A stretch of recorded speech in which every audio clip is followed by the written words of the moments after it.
Areola has to be a 10, Gonzo. I'm not having it any other way. Last night, Alfonso Areola, 10 for me. Oh, that was a new greeting. The first word that came out your mouth was Areola. Areola to you too, and Areola to everybody in the chat, certainly. Of course he's a 10. Of course he's a 10. I don't know what extra you would have to do as a goalkeeper not to get a 10. I have seen him get a 9 in some other ratings already. I know, what else he got to do? I know what else he got to do. A little dance or something like that. I don't know. But in terms of keeping the football out the back of the net, which is the goalkeeper's job, exemplary, my friend. Yeah, but the thing is, sometimes, Fabianski get a clean sheet. We'll only give him a 7. And the reason is he wasn't that busy. He didn't have that much to do. And sometimes his all-round game, he might drop across, his distribution might not be great, and that sort of knocks him down a little bit. But last night, Areola was tested. Superb save from John Stone's header. I thought coming and catching crosses, I thought he was good. He was solid at it. His distribution was solid. There was no complaints there. I thought he slowed the game down at important points as well. Whenever Man City had a little bit of pressure on us, he would catch a simple one, drop to his knees and lie down. Now, when you're the team losing or trying to chase the game and get the goal, that's the most frustrating thing ever, when the other team's goalie decides to lay on the grass as if he's just ran 100 metres and caught and he's out of breath. But I thought Areola last night was fantastic. I thought he was just really, really good. No complaints about his performance. It's a 10 for me. Now, anyway, before we continue with this player ratings, player ratings is a series myself and Gonzo do after every single game over on Patreon, Gonzo. Absolutely. On Patreon, which is patreon.com/Hammers Chat.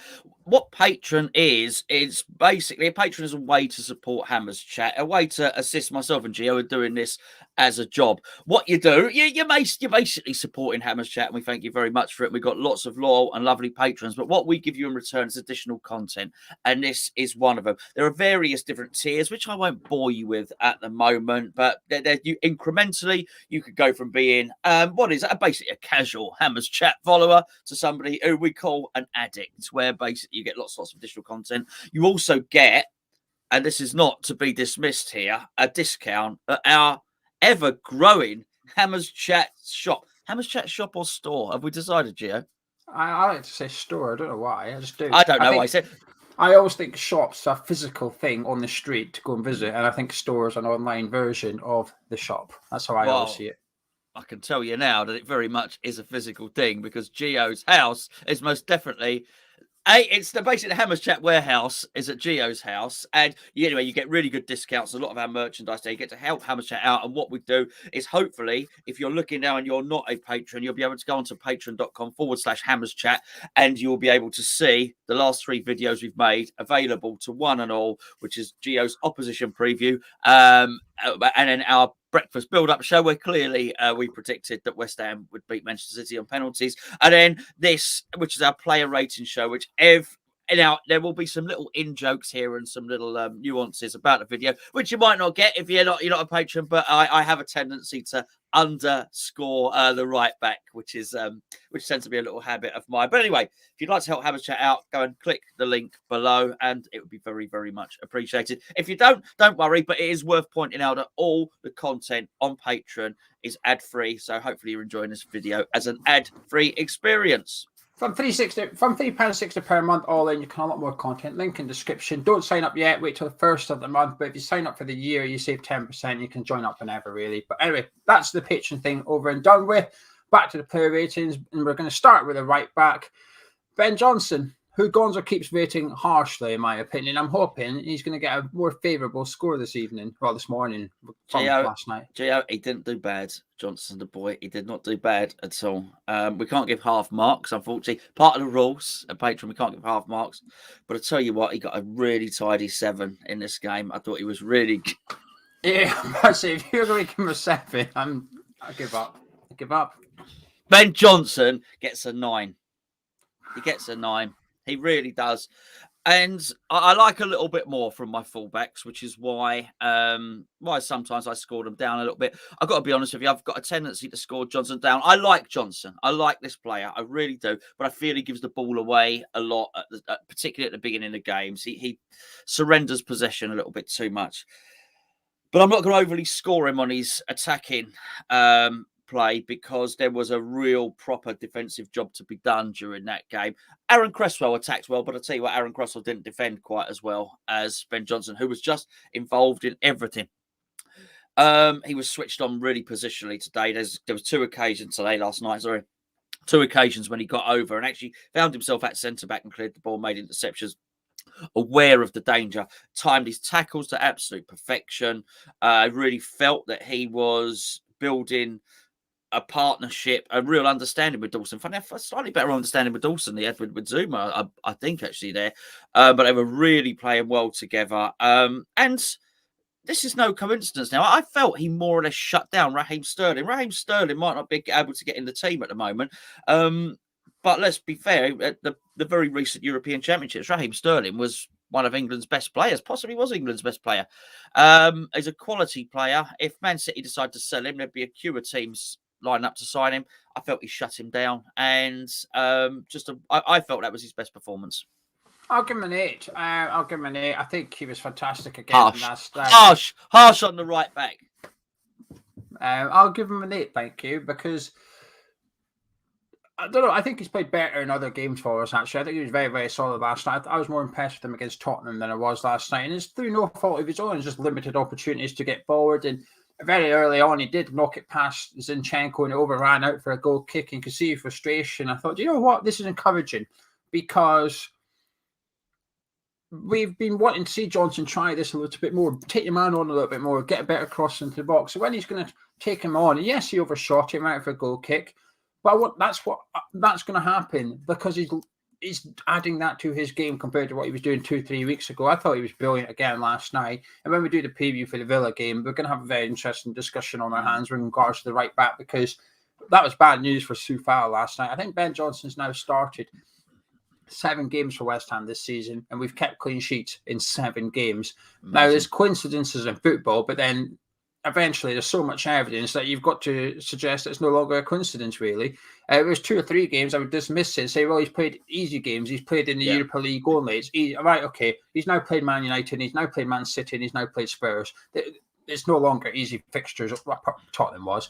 But the Manchester games, not the case. And he's playing, you say he communicates better with Dawson and Zuma, perhaps. But here's the more important thing. He's playing with 2 different centre-backs next to him every week. He's switching centre-back and he's still performing. It's a real joy to watch the development of Ben Johnson, actually. Really, really pleasing to see. Fantastic last night. Craig Dawson? I'll give him a 9 as well. Thought he was outstanding, just outstanding. Again, I made this point with the goalkeeper. At what point are you going to start giving your players top marks? Well, that was a massive defensive performance from Dawson, and they just couldn't get the better of him. Look, there were a couple of occasions when I felt that the centre-backs were surprisingly out-jumped, just a couple. But you're not going to get that level of pressure against you and then not have a couple of chances for the opposition. But I felt we really limited them. And then those times when occasionally they did get better at defenders, that was all right because Areola was there to sort of save the day. But he was absolute colossus, and I wouldn't be surprised. You said the guy, Palmer. You said Palmer was a promising player. Yeah. That one, not so much that one, but Palmer, the other one. We felt that he was a promising player.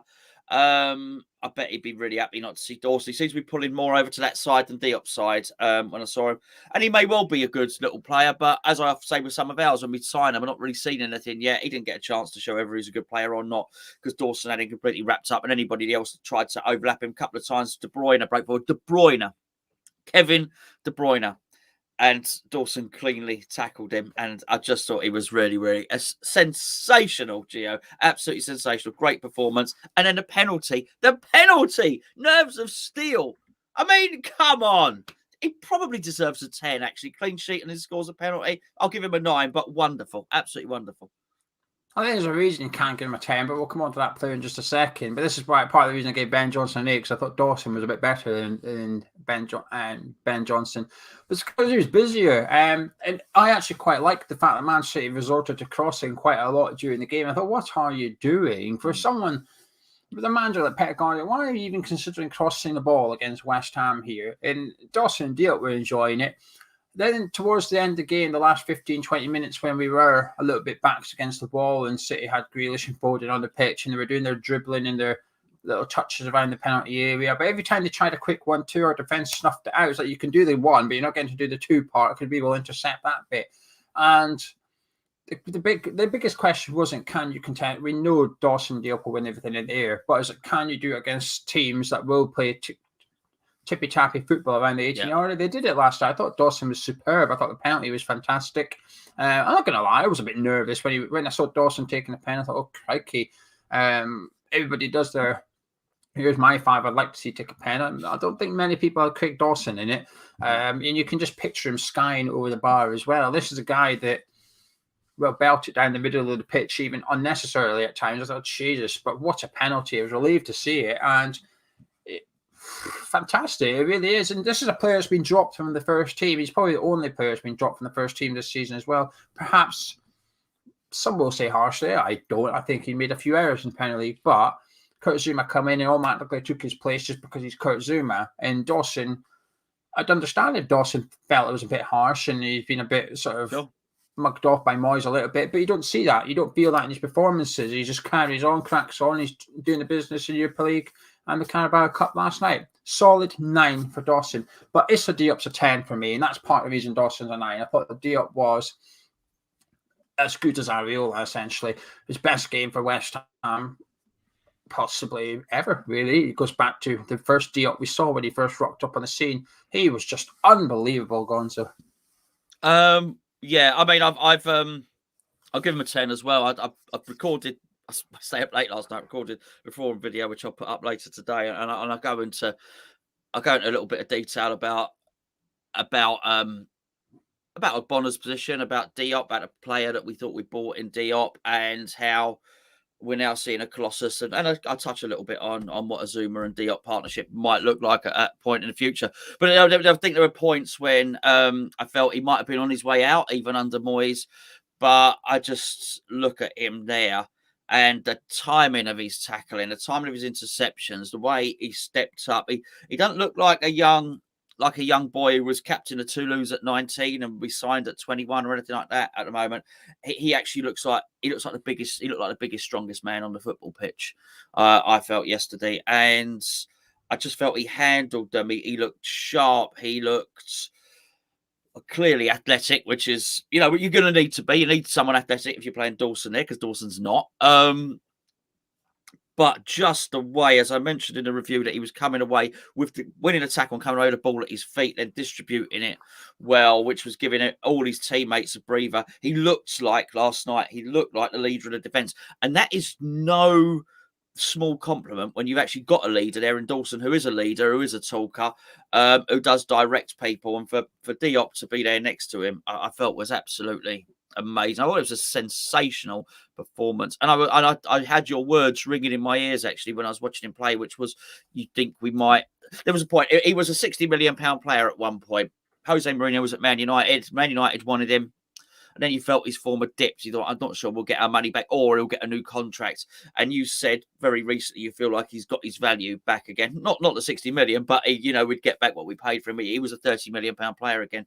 And I sort of looked at it last night. I thought, yeah, there'll be a lot of clubs looking at that, thinking, well, this is some player.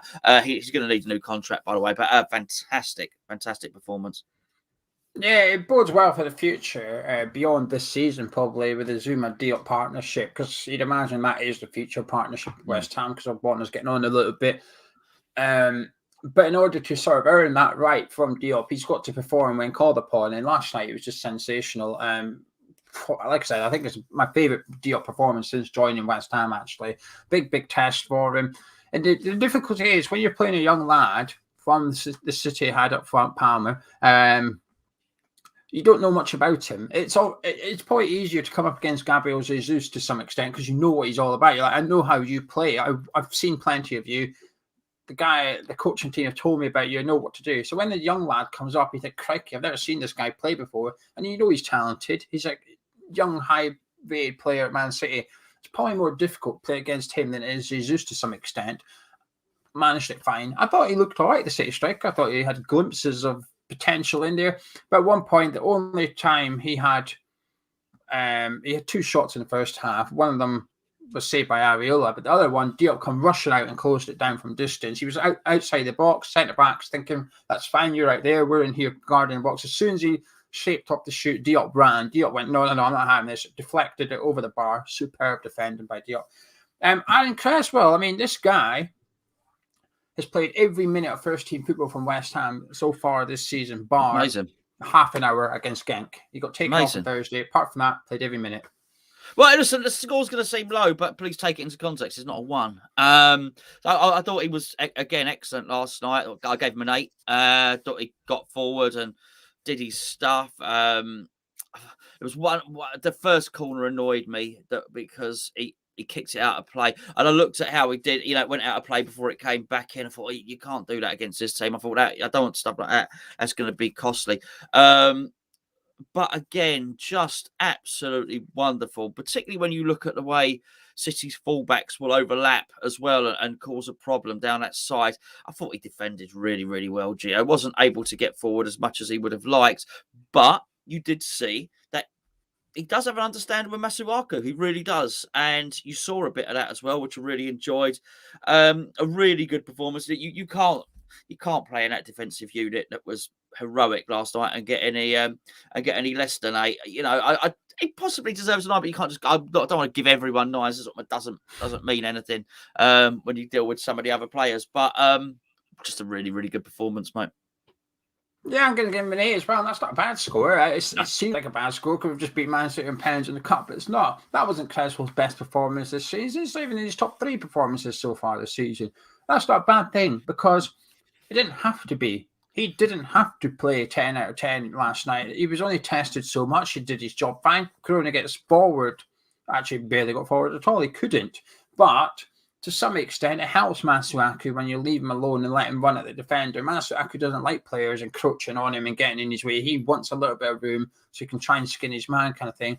But Cresswell's just consistently superb this season. He keeps this up. He'll be a contender for Hammer of the Year. Can be simple as that, really. We've almost got prime Aaron Cresswell. He's 32 in December. You wouldn't think it. The geezer's just in unbelievable form at the moment. And I hope we can win in Genk on Thursday. So the next 2 group stage games, he can have a rest because we're all worried about Antonio burning out, the fatigue of Souček and/or Rice. But actually, it's Aaron Cresswell we need to keep an eye on because he's only had half an hour off this season so far. And such an important part of the way we play. It also set pieces because the one thing that frustrated me in the first half by far the most, but so much so I was cursing and swearing.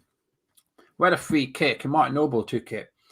Cresswell was there. It was the first free kick of the game. It was on the 20th minute. I remember it because it was 20 minutes and it came up saying this is the first free kick of the match. I thought, bloody hell, 20 minutes in. It's not been a foul yet. And then we put the big boys up. Dawson and Diop come up. Cresswell and Noble stood over. I thought, here we go. Come on, Alan. Whip this in.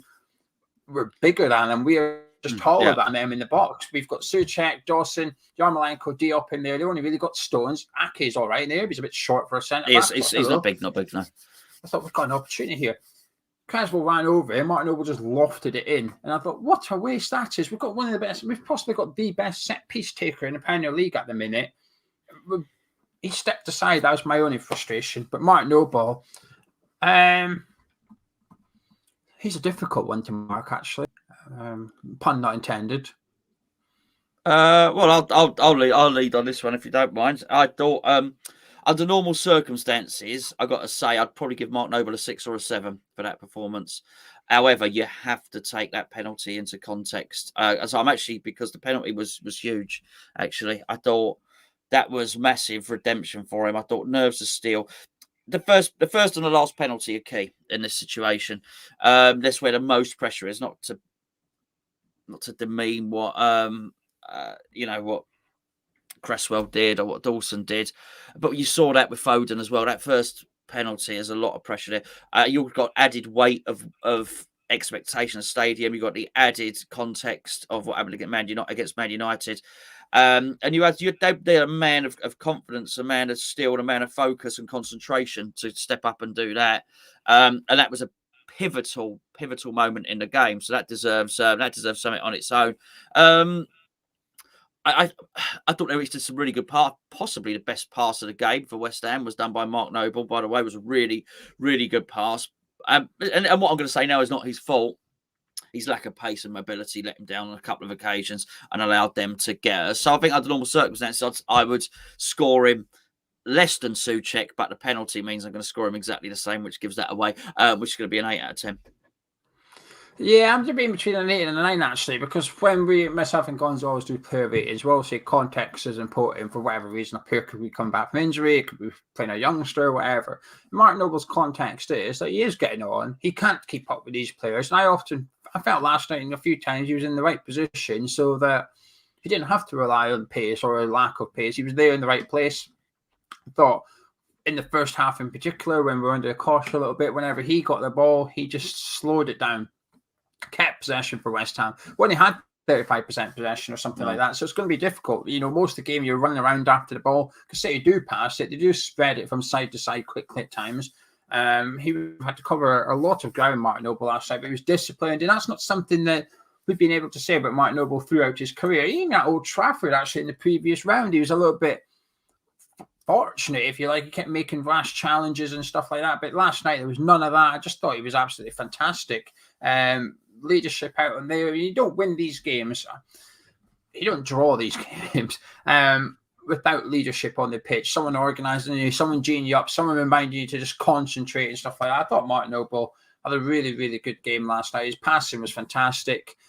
Up against Kevin De Bruyne and then up against Foden and Jack Grealish, and I thought he did fine.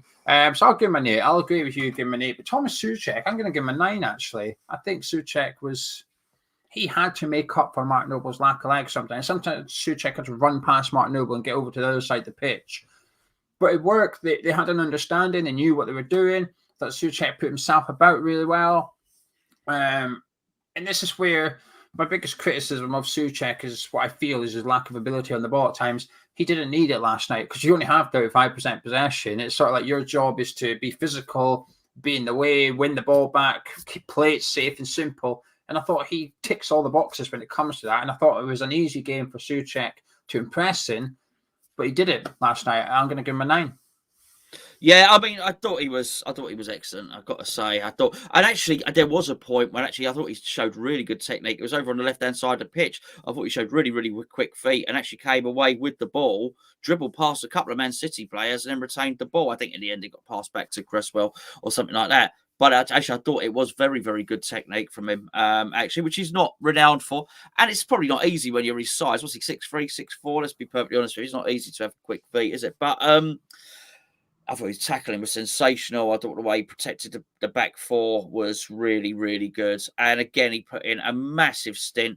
You'd be looking, if he'd have got the goal, you'd be looking at a 10 really. And he got himself into positions to score that and got up the pitch really well, which I was worried about us being able to get out the pitch. Wasn't sure how we were going to be able to. And I was surprised when we did. I really was. But he was a massive part of that, which clearly under instruction, when we go up the pitch, you get up there and get on the edge of the D or whatever it is. If it comes out to you, either run in to get a header or try and get a shot off on goal. Followed instructions to the letter. Just a really good performance, mate. Very impressed with him last night. Yeah, to be fair, his finishing was crap, wasn't it? Yeah. Let's be honest. His finish. He should. But he looked tired when he struck. He looked tired when he struck him, which is another reason. By the way, I want to just go back to Mark Noble there. Mark Noble did 90 minutes and would have been absolutely cream crackered last night. And when you're fatigued, anyone knows it's hard to kick a ball. It's hard to do anything when you're fatigued. So actually, to get your energy levels back up, to put real good technique on your final shot is something to be applauded. I just felt he travelled the distance and he was knackered, and so that I thought the shots were tired shots, you know. Yeah, but his finishing was still crap. It was tired or not, there's no excuses. He should be burying one of those chances because you don't get many against Man City. So when you do, you've got to take them. And if that was a league game, it would have finished 0-0. Would have been happy at the point, but I would have certainly looked back at Thomas Souček's missed chance in particular. I thought, come on, mate, you could have won us that game there. But anyway, Nikola Vlasic. I'll give him a 7 for his wonderful work rate. I thought he was I thought in terms of attitude, and it's all work rate and attitude. I thought there were a couple of times where his technique looked okay. I thought there were a couple of times where his technique looked really poor, actually. And but I felt I feel there's more to come from him. I feel we'll see that. I don't think we're ever going to see Ronaldinho. I'm starting to see that now. But I can totally see why Moyes has bought him. Now, you're dealing with a similar level of player in terms of money to Felipe Anderson. And I think Felipe Anderson's had some lovely touches on the ball, but just didn't seem committed and didn't have a will to win in the drive. And I think this is what Moyes is scouting for above anything else. And I just think what you saw there was he was a massive component to that game, to seeing that game out, to softening up the opposition, to helping get close to Yarmolenko, of course, was going to struggle. I don't know. I'm absolutely amazed. I don't know how they did it because we're not dealing with, obviously, Yarmolenko is even slower, but we're not dealing with significantly quick players here. I don't know how they managed to get out the pitch, but they did it.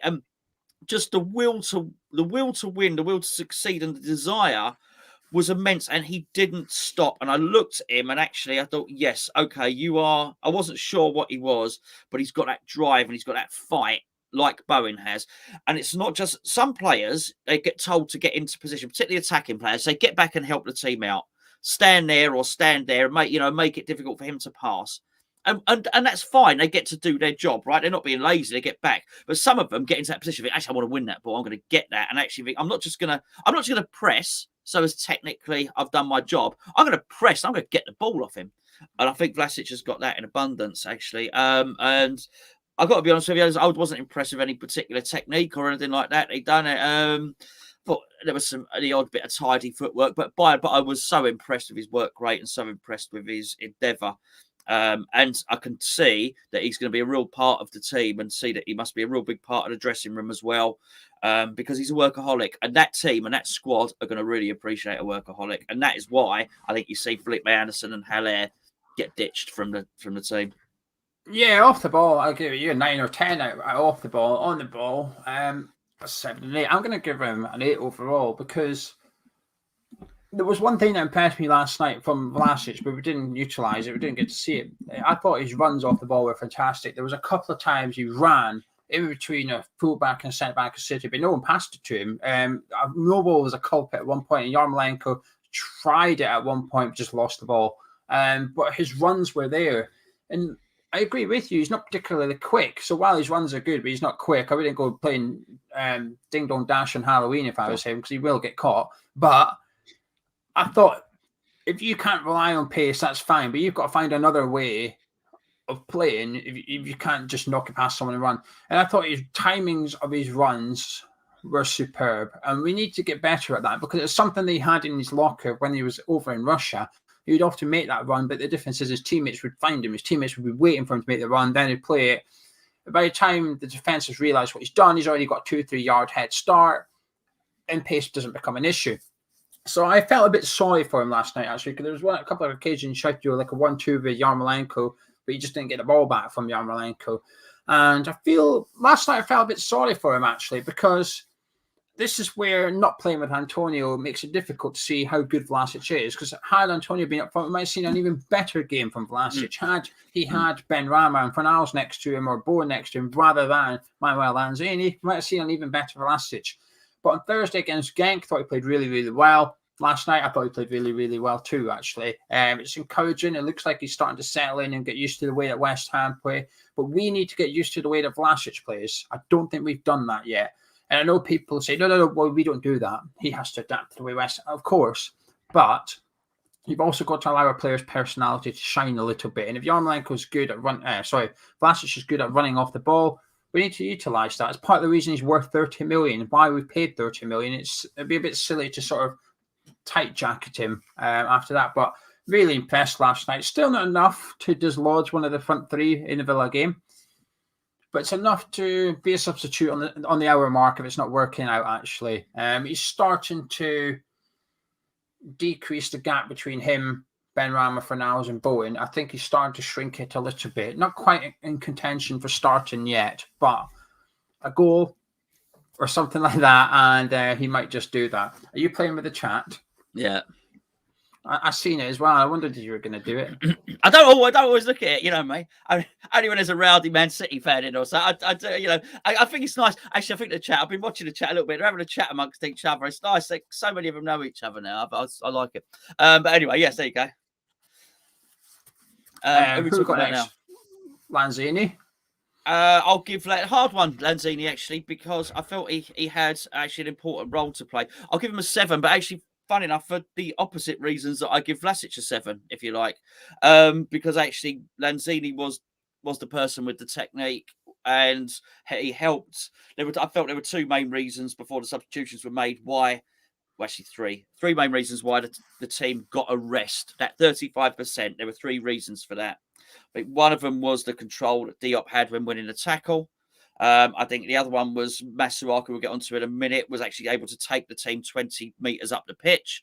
And then the other one, I thought that was when Lanzini got the ball, he would keep it. He was a little bit more careful with it. He was the one that had the technique, which allowed us to push up a little bit. And that's an important role, okay? It really is. So did he have the fight and the scrappy-do nature of Vlasic? No, he didn't. But we needed someone in the middle who was going to control that football. We've already spoken about Souček not being, you know, the best passer and whatnot. And actually, I felt there were times when number 1, Mark Noble, and then number 2, sort of Cresswell and Lanzini. And basically, Lanzini was combining with 3 or 4 people, just a series of 1-2, small little dairy triangles to get us up the pitch. Not an outstanding performance, but I think probably quite an important one in terms of someone in the team. A metronome just to keep it ticking over, and I feel Moyes would have been quite happy with what he saw from Lanzini last night.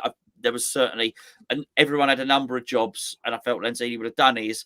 And I certainly felt with Yarmolenko, Lanzini, I felt that was planned. Yarmolenko, Lanzini, and Vlasic. This is your job. Go on and do it, and then come off, and then we're going to bring the other guys on. And I've no doubt that when those guys came off that pitch, David Moyes would have said, well done, Lanzini, did exactly what I wanted you to do. Vlasic, exactly what I wanted you to do. Yarmolenko, exactly what I wanted you to do. So, so I'll give him a 7.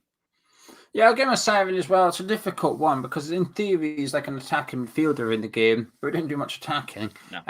It's a difficult role for Lanzini last night, and it's one of them you can't really win unless he does something spectacular, whether it's a ridiculous pass or a ridiculous strike like he did against Spurs or something.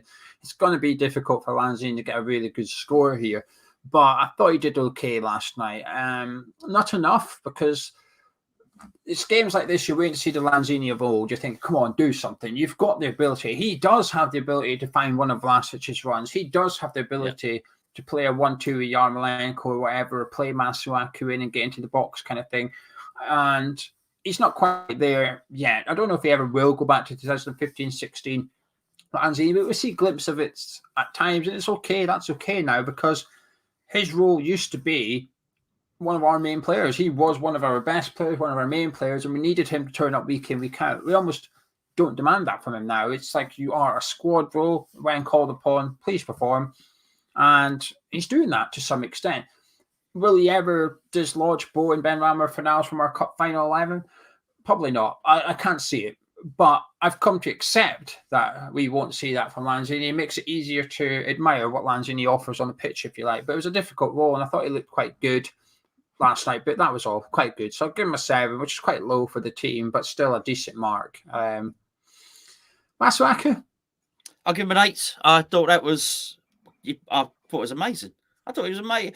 Not only he was amazing, there were obviously the better scores in the team, but the context. Oh, you do love someone that can dribble you. If someone can go dribble, you give him an extra mark straight away. Maybe we get a dribbler right back. I was just about to say I probably would give him a 7, but the context of somebody that's not played hardly any football to come in at that point, and I know he only lasted to 60 minutes or whatever, but I think that was the plan, as I mentioned. For him to dribble as much, to be as fit as he was, dribble, here you go. Let it go again, didn't I? I gave it away, gave it all away. For him to play as well as he did, having not played with the team, clearly can't be as fit as anybody else, and just being dropped in there in a position that's not his position. There's a number of factors there.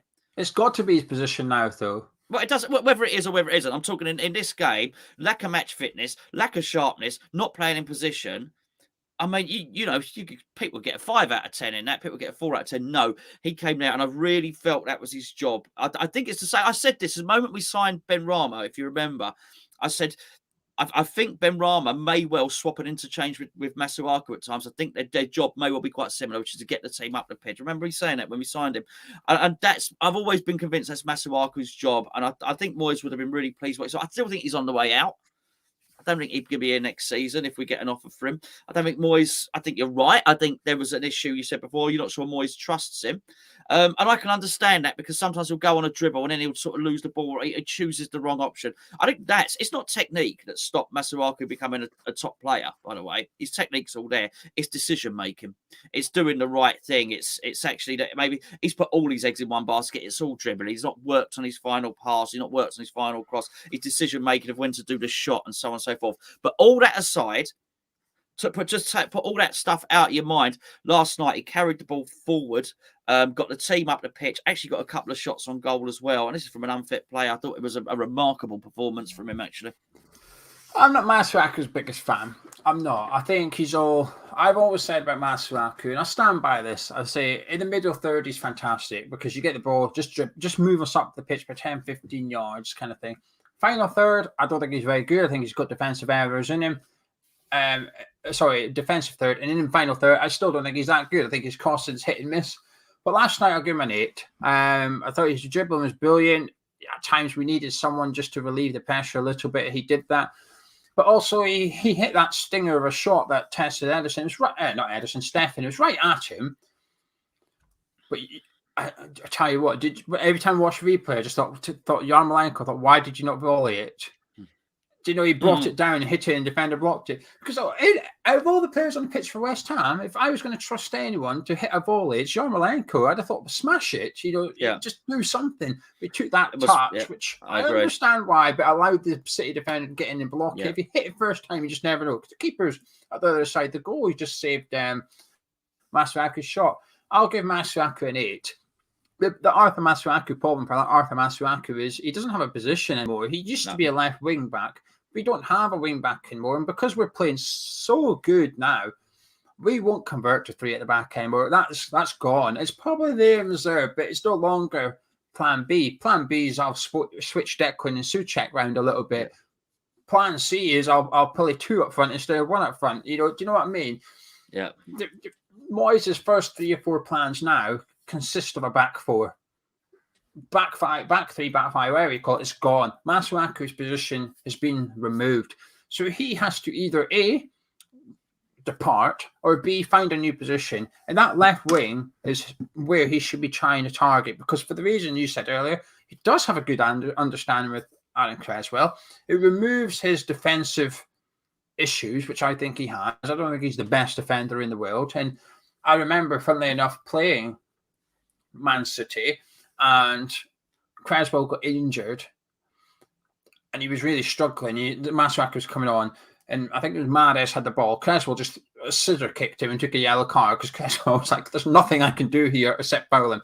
Masuaku come on. 5 minutes later, I'm sure it was City with Mahrez. 5 minutes later, Mahrez scored, and it was Masuaku's fault. And he thought, "This is why you can't play left back." I don't want to see him left back. He's not a backup Charlie Cresswell. He cannot play the role that Cresswell's playing at the minute. But what he can do is offer something different further up the pitch in that left wing role, because it's up for grabs to some extent. Ben Rama, Fornals, they've not been on great forms in the last few weeks. So there is, if he was to perform excellent, he might get a chance. Don't be surprised if against Villa, Ben Rama and Fornals are not on form. Moyes wants to change something going forward. Don't be surprised if Masuaku comes on after last night. Moyes might think, I like that. Actually, you've got something there. You're taking on players, something we're lacking currently in our front 3. So Masuaku does it. So I actually think I'm going to give him an 8. Masuaku might just give Moyes a little bit of encouragement about a new role for him. And not last person, because we did a manager as well. For the people that don't do this, we do the manager. Yes, it was Hammer 1999. Pepe for Arsenal. It was. He's right. I knew it was a left footer on the right wing. It was Pepe for Arsenal. You're right. Good. Well remembered. A bit better than me. I'm going to pretend he Googled it. Mistakes. No, I bet he did it. It's not the first time he's done that. It's not the first time he's done that. He's good, isn't he? Hammer 1999 is good. He's always got the stats and history in his head. I reckon he googled mistakes by Arthur Masuaku, scrolled quite a long way. Yeah, a lot of scrolling. That's how it was scrolling. Yeah, gone in the archives. What year do you think it was? There's quite a few here. Yeah. But Andre Yarmolenko.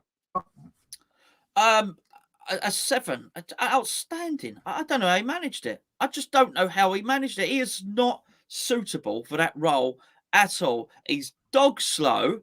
I didn't think he had the fight in him. I didn't think he had it in him, Geo. That's all scrapping, by the way. That's all work rate. That's all running yourself until you're knackered. That's all about that 7 is all about what he did for the team last night. All right. No flick, no volley, no nothing, no special technique. No, just David Moyes saying, mate, we couldn't afford a striker. You're gonna have to be the guy tonight. We need not just a striker. You need to be a target man. You need to close people down. You're probably not going to get a chance. He did, but I'm not talking about that. I'm talking about the chat that Moyes had for him beforehand. You need to try and link up with Vlasic when you can. Arthur Masuaku is going to come and join you, but he's probably not going to give you the ball. I need you just to do everything, please. I don't know. I don't know. Please pretend. Here's a video of John Hartson. Please pretend to be John Hartson for 60 minutes. You won't get close, but have a go. And I just, if Moyes was ever in any doubt about Yarmolenko, about attitude, Moyes wants to know when he puts people on the pitch, are you going to fight? Don't run, don't play is his mantra. Are you going to fight? Because if I know you're going to run and fight, I can devise a tactic that will get the goal from somewhere else, or I can work within that. We can arrange for something to be done. We get a corner or whatever. But if I know you're going to do that job and stop him from doing his job, annoy that defender, whatever it might be, then you'll do for me. And I think last night, I really felt that. I felt with those players that I have given sort of 7 to. I felt that David Moyes will say, "You'll do for me. You'll do for me." I was amazed. I wasn't sure how we were going to get up the pitch. I was amazed when we did. And I just think it was, listen, tactics come into it. Clearly they do. There was a plan to get up the pitch. But I just thought the way they fought, the way they battled, the way we were outclassed, we were outgunned. Honestly, it was like, I don't know what, I say the Alamo. I don't know what the Alamo is, particularly people say it. I presume it's a battle where people were outgunned. We were outgunned last night. Honestly, we had pea shooters and they were there with their RPGs. And somehow Moyes has said to these guys that, you know, you're not as good as them. We might not even be able to hurt them, but fight them, battle them. And I think Yarmolenko, I'm astounded with what he did. I'd like to give him a 9. He didn't get a 9 because he didn't really do anything. But what he did do was amazing. Yeah, I'll give him a 7 as well. I was very impressed by his work rate last night. He lost the ball a lot, and I think that frustrates a large part of the fan base. And when they're watching it, they're seeing Yarmolenko giving the ball away. But there was more to it than that. He was in the right place to get the ball in the first place. Sometimes he had to go win the ball. He was trying to hold off the centre-backs. And they had 2 centre-backs up against him at all times because they didn't need to mark anyone else because Lanzini was so far away from Yarmolenko. It's like, right, let's double up on this guy for 3 seconds. And if we don't get the ball, one of us will drop back quickly. And chances are we are going to pinch it off him. And it was a very difficult role for him last night, getting the ball kicked at him and saying, make it. I remember the commentator, Yarmolenko couldn't make it stick. I thought, can you blame him? He's got John Stones breathing down his neck and nicking in front of him. That's not his fault. It's just good defending by Man City. That's what it was. These weren't stupid defenders. These weren't youngster defenders. These are experienced defenders, good enough to play for England and Holland. These are top-class centre-backs, cost 50 million each. It was a difficult game for him. But I thought he did all right. He worked hard. He put himself about. Released Vlasic at one point in the second half. A really lovely ball that split the City defence and put Vlasic down the side. Unfortunately, it was down the side, so all Vlasic could do was hold it up and wait for everyone to get up the pitch. At times, I thought he showed his experience in the second half to slow the game down and just hold the ball, turn around and play it back to the defender and let the midfield get up the park. I was impressed by Yarmolenko, and I was impressed with him against Genk as well for similar reasons, but he was able to influence the game a little bit easier then because he had more time on the ball. He had more of the ball. Last night, it was going to be difficult. And do you know something? On the ball, he was just as good and effective as Pablo Fornals and Saeed Benrahma and Jared Bowen. They didn't improve us when they came on. They came on and worked hard as well, but they didn't offer more than what Yarmolenko offered. There was no improvement in quality like you would perhaps expect. I expected it when I saw that three line up. Thought, here we go, we're going to score a goal here. These three coming on the pitch. We didn't improve. We didn't get worse or anything. It was just like for like substitutions, and I thought we continued playing the same way we had been with Vlasic, Yarmolenko, and Masuaku on the pitch. And that's not meant to be me speaking badly of the three that come on. That is a compliment to the three that went off. You did that well. I didn't notice the difference between you three and our first choice three players that came onto the pitch. So I thought Yarmolenko played really well last night. Not amazing. Lost the ball a lot. Yeah, but strong 7. Well, I cover Benrahma quite heavily in the forum video, which I'll put it up at midday or something. So I mean I'll cover that there, but I totally agree. And actually, when you talk about Yarmolenko and you talk about that, you know, I look at the heroes, and actually we've got some 9s and 10s in that team, but actually it is people like Vlasic and Yarmolenko that are ennobled, that are the heroes in this. So I really do feel that as well, and Benrahma, as I'll speak about later. But I'm so proud of that team. As somebody put in the comments, they were like humans against Terminators. I love it. I love that. We really, really were. It's immensely proud time to be a Hammer. That's for sure. David Moyes, the manager, 10. the gaffer. 10. He's a miracle worker. He's an absolute miracle worker.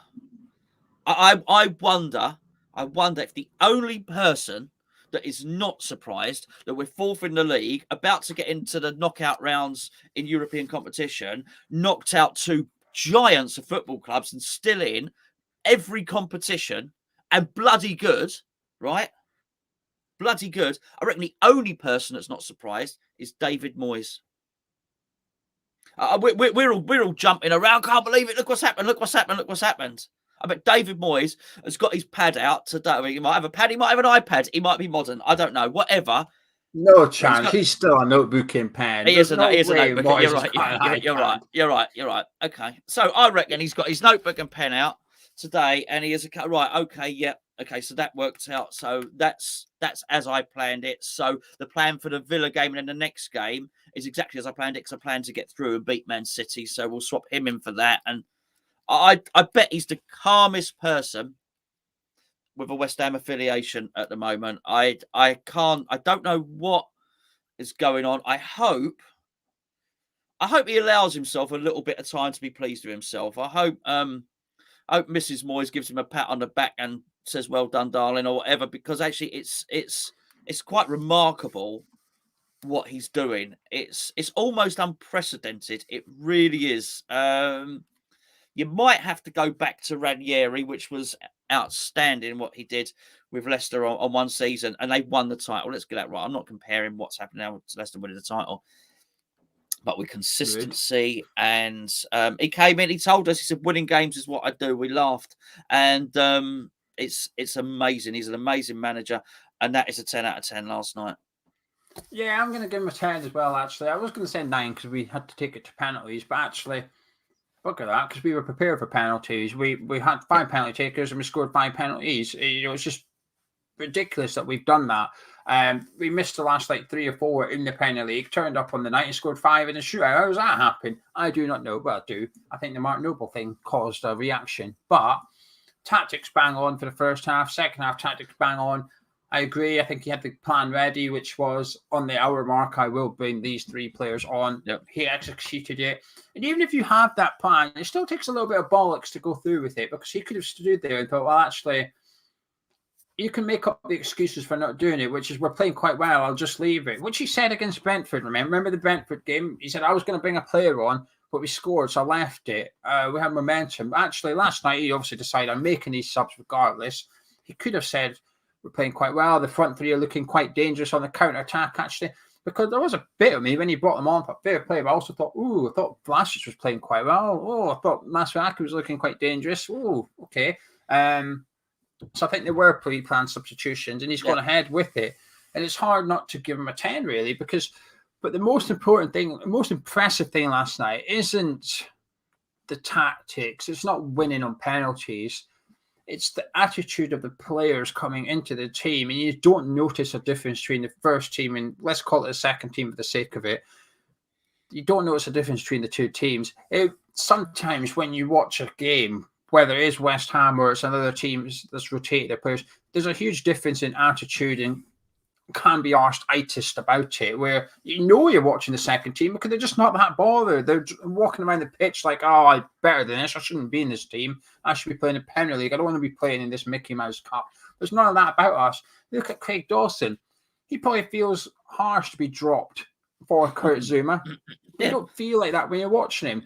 Yarmolenko's probably thinking, hang on, I'm Ukraine's all-time top goal scorer or whatever. I've just overtaken Andrei Shevchenko to be the all-time goal scorer for Ukraine.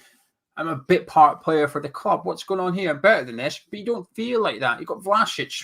Hang on, you paid 27 million for him, and I'm not getting into the team. What's going on? You don't feel any of that. You just got players in there, and it feels like you're watching the first team, essentially. We don't have a first team and a second team anymore. We've got one big squad, and that's it. The attitude's consistent. The talent's consistent. And the way we use our tactics is consistent as well. It's what he's built with his man management is hugely impressive. And last night, it was pleasing to see Declan Rice. He did a couple of tweets, one about Ben Johnson, but he also put up roughly, Declan Rice tweeted something like, this is a special group of players or something like that. And you just thought, love that. Love that. Well, this is it. And what I really feel it's worth labouring this point because what you touched on then is not sulking. And you contrast what you've just described with Chicharito being hooked off the pitch, or Felipe Sebastian Anderson, Allaire, Marko Arnautovic. Absolutely, yeah. You're going to have to be subbed now. Yeah, absolutely. Me? Absolutely. This is exactly right. And you're really right to highlight that. And I will keep going on, as I think it is important because they weren't our best players, Vlasic and Yarmolenko. They weren't. Other people have scored more, but I bet he turned around and said, don't save your energy for 90 minutes. Give me 90 minutes of energy in 60 minutes and come off. And I bet the rest of the squad view those as just as important as Areola's performance or Ben Rama's performance or Mark Noble's first penalty or whatever the case may be. I bet they all have equal status in that squad, and I think it's magnificent. Yeah. Anyway, that's where we tend to leave it, guys. If you want more of this player rating series, you can go over to patreon.com/Hammers Chat. Like I said, join up on Monday. Join up on the 1st of November. It's a monthly subscription. You can join up for a month and cancel it within the first month if you want, and then you only pay 1 month kind of thing. Give it a try if you can. It's from £3.60 per month. You unlock more video content, including the player ratings. We have all other things as well. In the last month over on Patreon, we've given away about 8 or 9 tickets to West Ham games as well. We're trying to do as much giveaways as possible and improve the Patreon. But if you can support the channel, master, appreciated. The next one we do this player ratings will be the Villa game. That will be for patrons only on Monday morning. But yeah, if you want more of it and you want to support the channel, patreon.com/Hammers Chat, links in the description. You sign up for the year, you get a 10% discount. Perfect Christmas gift, I think, Gonzo. And you get big discounts in our store as well, a warehouse shop. You do. You get discount to the store. So if you're going to buy stuff from the shop, you're actually sometimes better off joining Patreon, getting a discount code, and then buying the product because you save more than what your monthly fee is. How about that? Shall we leave it there, my friend? Yeah, good fun, mate. Good fun. Great day for West Ham fans today, mate. Everyone's bouncing at work, aren't they? If you've enjoyed this video, drop a like, comment, subscribe if you're new around here, and myself and Gonzo. We'll catch you in a bit.